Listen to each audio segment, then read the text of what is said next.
count your documents, literally count the document, check them properly. You know a movie that is interesting, you know a movie that is not interesting.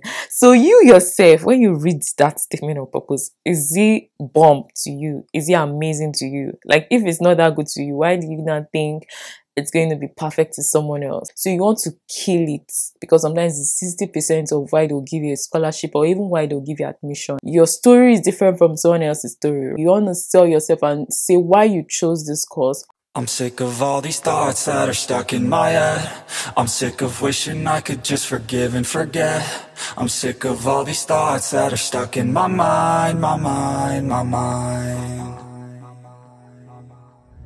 Hello everyone, welcome back again to my channel. If this is the first time that you're joining, I want to say a very big welcome. In today's video, I'm going to be talking about how you can actually write your statement of purpose. Some people actually call it scope of study, some school call it a lot of names, but the main reason why they are asking for a statement of purpose is just to know, like, why do you want to choose this course? Why are you studying this course? What are your reasons for wanting to further your education? Yeah, so I'm just going to be talking about it because a lot of people have been asking this question and a lot of people have been demanding for my own statement of purpose, and I'm just like, when I went back to look at my own statement of purpose, it's not like I'm so proud of it and I'm like, hey, this girl is a badass, she wrote the perfect statement of purpose. Like, you will still go back to your statement of purpose that you wrote before and you still be like, I still need to work on it. You keep working on it. So it's not like you want to use anybody's statement of purpose. Maybe yes, you can use someone else's statement of purpose for sample, but you need to keep, working on it and working on it, because it's always not going to be that perfect, But I'm going to be explaining to you guys some of the things that really helped me to write a good statement of purpose to get a scholarship. And I feel like if you follow these steps and if you really do these things I'm going to be talking about, it will really help you and your own statement of purpose will come out bomb. Because you need to understand that when you're applying to a school, a lot of people are applying to that school. Okay, so you want to be unique, you want to come out different, you want to stand out so that you can be selected. I'm going to be giving you like tips that will help you. So the number one tip that I feel like it's going to really help you when you're writing your statement of purpose: write a story. Okay, so yes, it's something that you want to write and you're like, you need to make it gang, but you need to make it interesting somehow. Even though you want it to be formal, you still want it to be like a story of your life. It's your life you're literally writing there, like you're writing your life, some of the things that you have achieved. So you want to write a story, you want to captivate the person that is reading it, so that when the person is reading it, like, this person is like, wow, like, you want to make it, when you're watching a movie, you know a movie that is interesting, you know a movie that is not interesting.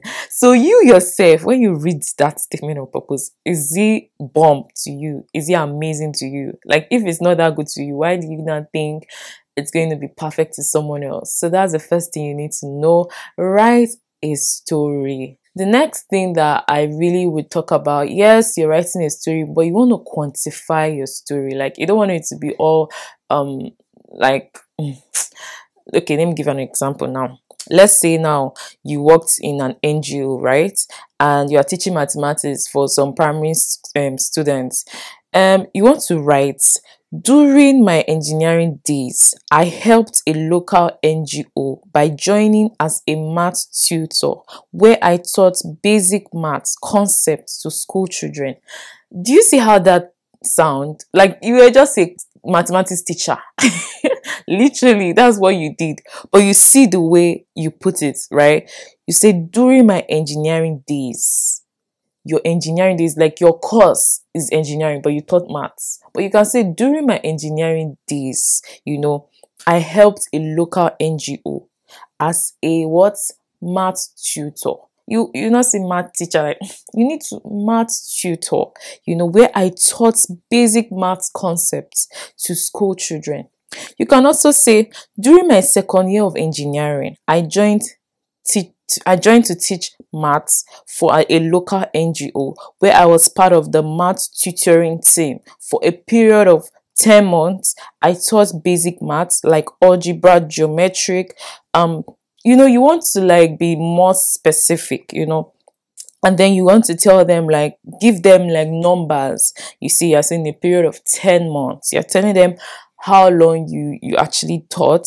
These are things that you actually want to think about. You want to stand out, that even though you are trying to describe something that you've done, you're like, oh, I was a math teacher, oh, I worked in this company.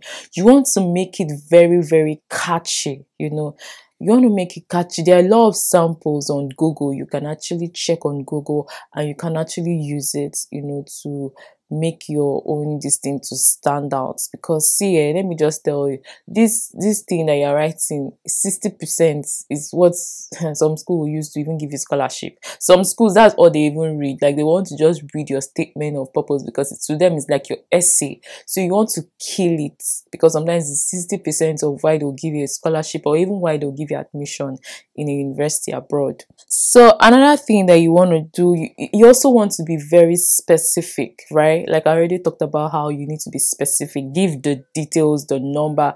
Don't just say, I love this field, engineering. No, you want to be more specific. Why do you like engineering as a field? What are the specific things that you like about engineering? You see, sometimes another thing that will even help you is going to the school, right?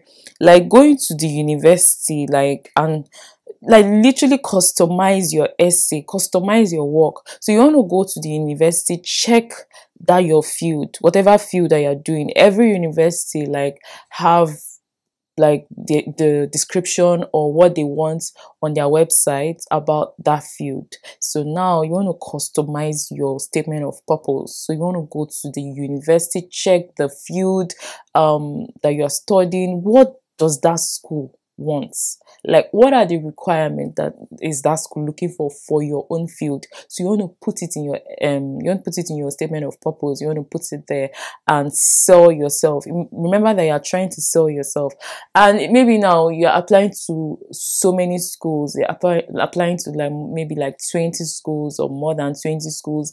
You want to be checking this information in the university website. You want to check your field. What do they require? So you see, you cannot use the same to apply to so many schools. Like, some people do it, but in order for you to be able to get what that school wants, you want to check their requirements and put it in your statement of purpose. You want to put it in your scope of study. You need to know how you want to portray yourself, even as you're writing your scope of study. Like, now you can portray yourself that you are passionate about what you're doing.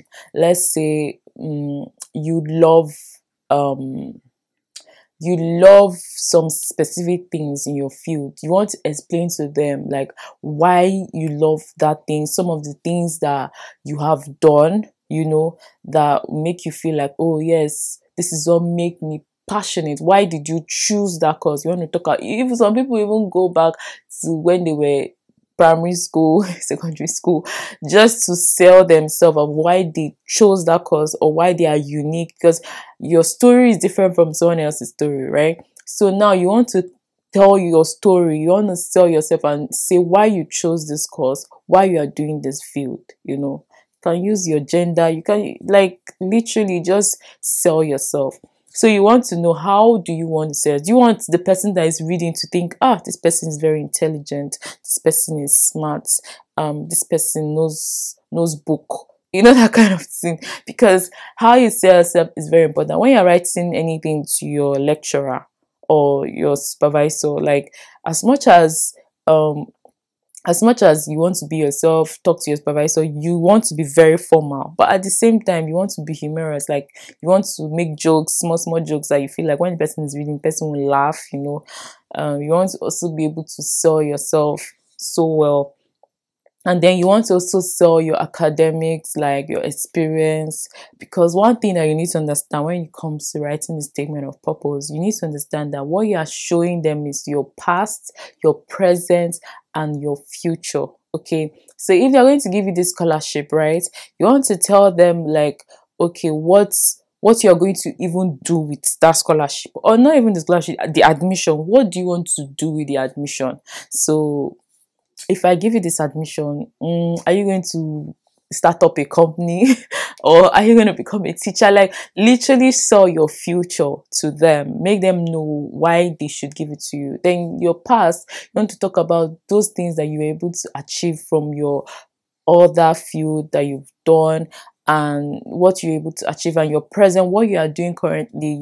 Also you want to try to be yourself, okay, as much as um you want to copy what you are seeing online. Some people just copy what they see online, but I still feel like as much as you want to copy what you are seeing online or copy your friends' work, be yourself, because your story is different. As much as you want to sell yourself and all that, you also want to try as much as possible to be yourself. Also, you want to try to be as honest as possible. Just try to be honest. Sell yourself. Tell them the things that you've been able to achieve. So another thing that people are also always scared of is that they are scared of showing their papers or their work to their friends, their family, or to anyone.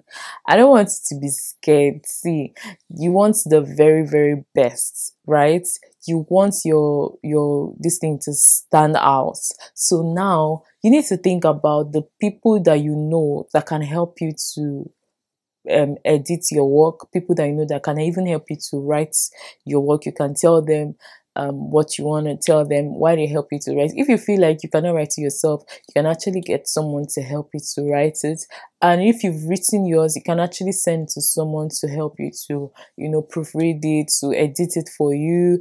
You can send it to your friends, your family. And even if you have like maybe one supervisor or one lecturer that you can also give it to them so that they can also help you to read it, can help you to edit it, because some of these professors, some of these lecturers, they've been receiving all these emails, they've been receiving all these messages, so they will be more experienced to tell you like what to do. Some people, they haven't telling you, when you're sending emails to professors, try to make it really, really like go straight to the point, don't make it long.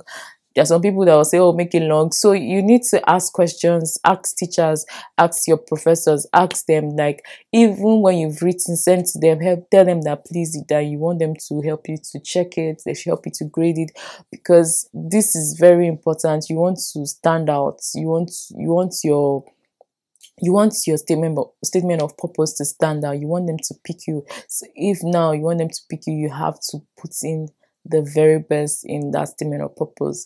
For me, when I was actually writing my own, I didn't really do too much. I think one of the reasons I didn't do too much was because I already felt that I already got the scholarship. See, when you're applying through type A CSC scholarship, right, it's so easy, because the moment you write that exam and you pass it, you pass the interview, see, every other thing is going to be so easy for you. But for those people now that are doing the type B, I feel like there's so much they are so much strict on them, because they will check your scope of study, they will check your results, they will check your achievement, the things that you are going to come to the school and do for the school. So these are things that they will check. Look at your work very, very well, because when you are doing the type B, you are not writing any exam, you are not doing any interview, you're just submitting your documents. That's all you're doing. Your scope of study is literally like your exam. All your results, everything that you're submitting to the school is literally your exam. You're not going to write any exam, you're just submitting your details. So I feel like it's even very easy. But you see, the type A, the hard part is to write that exam, the hard part is to do that interview. That is the hard part. So when you've crossed that part, now every other thing is simple. They won't even stress you too much. Like, they'll just send you the link. Go ahead, go and do your application. You will now go do the application. Sometimes the school will reach out to you, and the beautiful thing about applying through type A, you don't even need to pay this application fee, because I do not remember paying application fee when I was coming to school. But when I came here, I realized that there were some people that actually paid the application fee while they were applying to this school, because this school requires that even after you've applied for type B on the system, like after you've applied on the system, you still need to come to the website of my school, and then you still need to like apply again and upload your CSC documents to them, so that they will know that you apply for the CSC scholarship.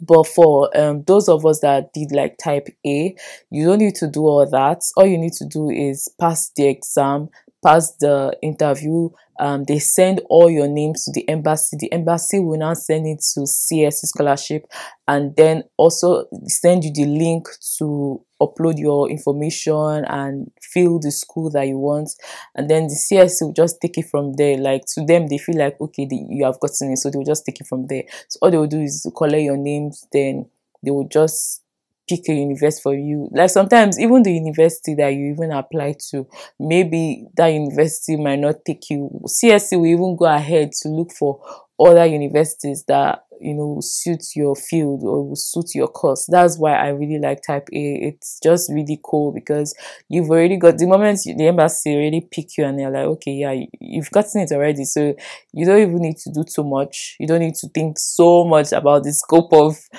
purpose or something. But I feel like for type B, you need to like literally do too much. You need to literally count your documents, literally count the document, check them properly, because you don't want to just submit anything, because it's very competitive. Imagine in a school where you have, this my school is very big, you have over how many internationals? Maybe over 100,000. Okay, I'm exaggerating, but a lot of internationals here. So imagine yearly how many students are sending their documents for the scholarship.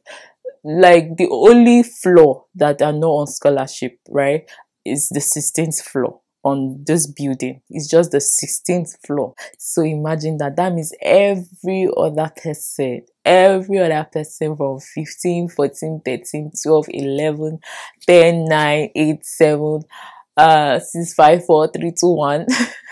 We are all on scholarship, but different scholarship. There are some people that they came here through the military. There are some people that came through CSC. There's some people that came through ANSIC.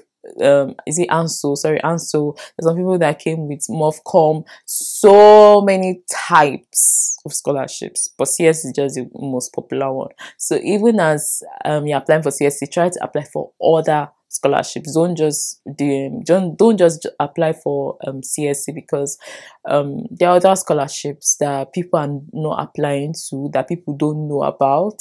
So you want to try all this you want to try everything that you can do, so that you know that yes, you have done your best, you know, because all you are doing is submitting documents, you know. Yeah, so, and also you also can do it like this. You can even write Chinese. You can even apply to study Chinese in a school if you're like scared that, oh, will I get the scholarship? Some people just apply to study Chinese in a school, and then when they come to the school and they start studying, you know, they will not like kind of change their course, or kind of they will like change, you know, or apply to the CSC scholarship while they're in this school. Because at the end of the day, when you're in this school and you want to apply for scholarship, it's easier because you are one-on-one with the international office. You can easily just go to the international office and communicate with them, tell them that, oh, you want to apply for the scholarship, and they'll be like, okay, yeah, you can apply. You know, they can actually tell you, okay, you can apply. So you're one-on-one with the international office. But you see, for those other people that are not in the school, I think it's harder for them, you know, but it's still harder for people in school, because the school might want to like get new people or get people who are qualified, you know. There are some people, when they get the scholarship, that's even when they will be on serious. They're not reading as they used to. They'll be so relaxed, and especially when you're studying Chinese, your result might not be like that perfect or that good. So you see, you see why some people actually give it to people that are applying from outside, not just people from the school. There are so many people in the school that still apply for CS scholarship. They don't get in that school, but then they will get in another school. So I think yeah, CSC, they know how they are doing that thing. If you have any professor, you can actually take advice from your professor on what to do, what to apply, because they are actually the best people to give you the best advice when it comes to this application. You know, I even remember while I was in school during my bachelor's, it was actually my supervisor, not my supervisor, it was actually my teacher, one of my teacher, but he's a professor. He was one who was advising me to see to apply for scholarships. He said there are a lot of scholarships online, or there are a lot of scholarships. I should apply for scholarship. It looks like he also got scholarships abroad, you know. Maybe that was how he was able to get his own his own qualification. So he was advising me. I remember that time was my graduation. He even met my mom and he was saying, oh, I should apply for scholarship I can get. Even presently, I have one of my supervisors who is always on my neck about, oh, going forward to do your PhD, do your PhD. So you see, it's always good to have like your teachers, your supervisors, your professors. It's always good to be in good communication with them because, you know, they will help you, they'll assist you with your application, they'll assist you on what to do, they'll give you good advice on what to do. Like literally.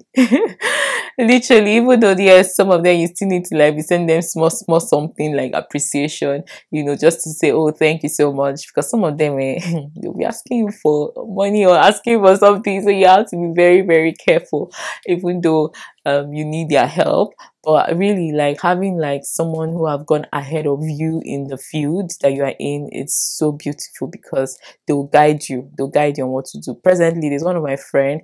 She was doing her PhD in the US. You know, you see how she always like will guide me. She will say, "Oh, let me see your this." She will check what I'm doing, and she's like, "Oh, okay, this is it. This is it." So you see, I'm not on my own too. Like I also have people that are also guiding me. So it's always good for you to have people that are guiding you, that are advising you on what to do because you are not perfect. You can't even know it all. And though, yes, I got a scholarship, but it doesn't still mean that in my head I feel like, oh, I know it all. I still have to keep learning. I still have to keep working on myself. So this is me telling those of you that are reaching out to me like, oh, send me your this, send me your... I can't send it to everybody because if everybody, like I send to about 100 people, 50 people now, I feel like they will know, like all of you are doing exactly the same thing that I did. Just check on Google for sample, not that you're going to copy everything, but you can actually write it yourself, okay, with these tips that I have given to you guys. I believe that when you write it, you write the bomb.